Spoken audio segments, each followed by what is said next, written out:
Bullies are insecure. They tend to act out of their insecurity. And there's probably a psychology to bully behavior. I haven't looked it up. I've studied it in real life, in real time, and I've drawn conclusions that all of the bullying that I see, I can identify insecurities that go along with the bully behavior. The motivation for the bully behavior is the bully is insecure. And it's hard to save a bully from their bully behavior. I've seen many who've tried and failed. I've tried and failed.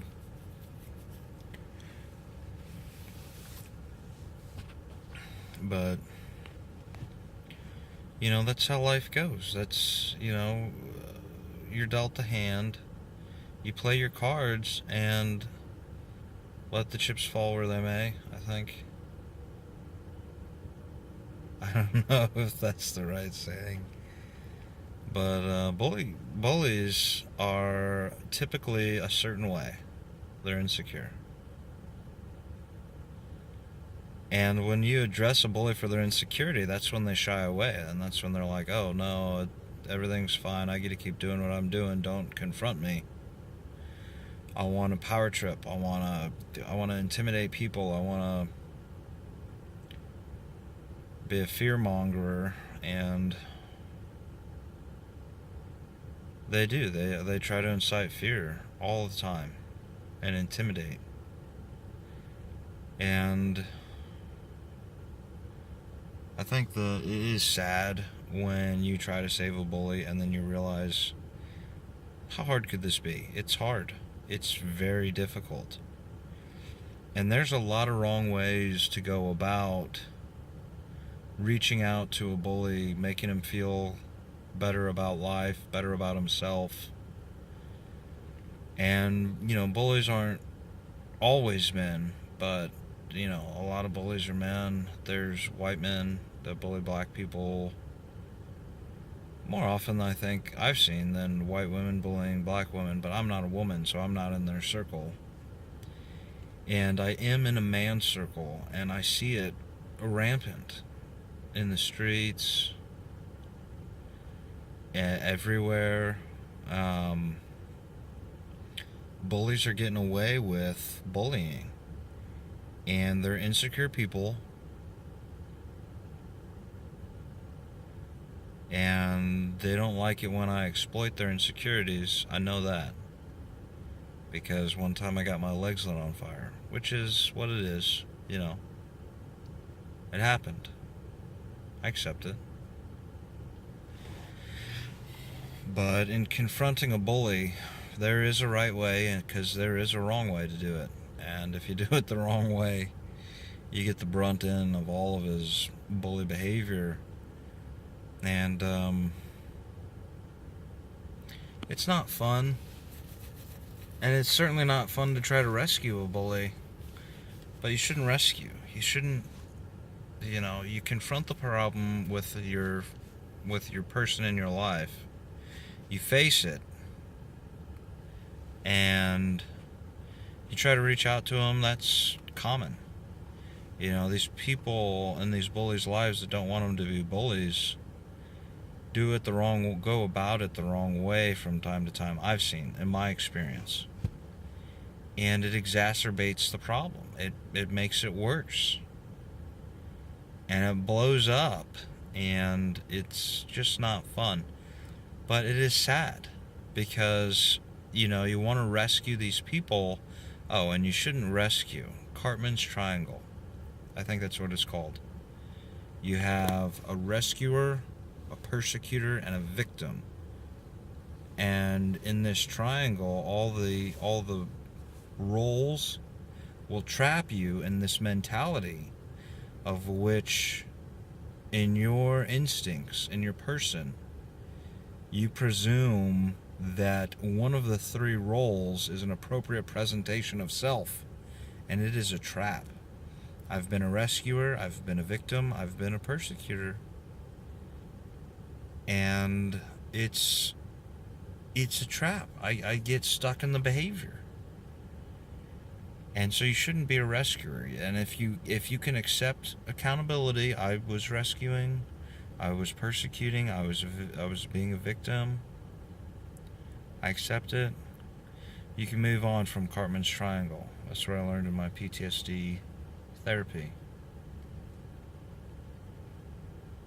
And I've tried to rescue a bully before, and that's when they persecute me and I become a victim. Just like Cartman's triangle, but if you do it the right way, which I only know how to do it the right way as an aggressive male. I don't know the compassionate woman's way, successful way to speak to a bully. But I was looking on the internet and I saw it said, "Be a man's peace, and he will run to you. Be a man's war, and he will run from you." I don't know. I don't really care about what women do. I mean, I love women. I think they're beautiful. But, what they decide to do for themselves and their identity, and they're different creatures than I am and all the men in the world, then I'll leave that up to them. And I know how to correct a bully my way. And that is bring their game to them full force one time. And then they stop and they look at you and you're calm, cool, and collected. And then you just do to them what they would do to another responsibly, and in the spirit of correction, communicate to them enough is enough in their language, and then move on. And I've done this a lot. And that's how I'm a persecutor. I persecute bullies. And it's not the spirit that I want to have in my life, a persecutor spirit. I want to have a spirit of a consecrated Catholic. And turning the other cheek does not mean slapping the man back, and metaphorically. And I've done that. So am I sorry? Am I going to go to confession? Yes. Catholics have a confession booth that they go, walk into it. "Oh, Mr. Priest, I'm sorry, I sinned. These are my sins." "All right, child of God, you're forgiven. Go in peace to love and serve the Lord." And it's gone. All spiritual tarnish is removed, and I'm clean in my spirit as ever. As long as I confess all my sins, and this is great. This is beautiful. Because I've made mistakes in my life to be a persecutor. And now I don't want to be a persecutor. I want to be a good father. And to live in love, we are to behave a certain way as Catholics. And we try to live in love if we're good Catholics. So this is what I'll try to do. And it's just sad. It's just sad. There's no way around it. You're going to be sad if you're faced with a bully in your life. That you don't want to have that person be a bully and you want to reach out to them. There's going to be some heartache.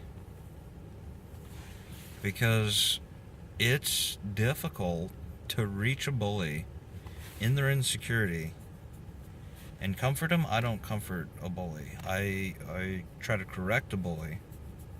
And I move on in my life as a man. But in my experience, it's just sad.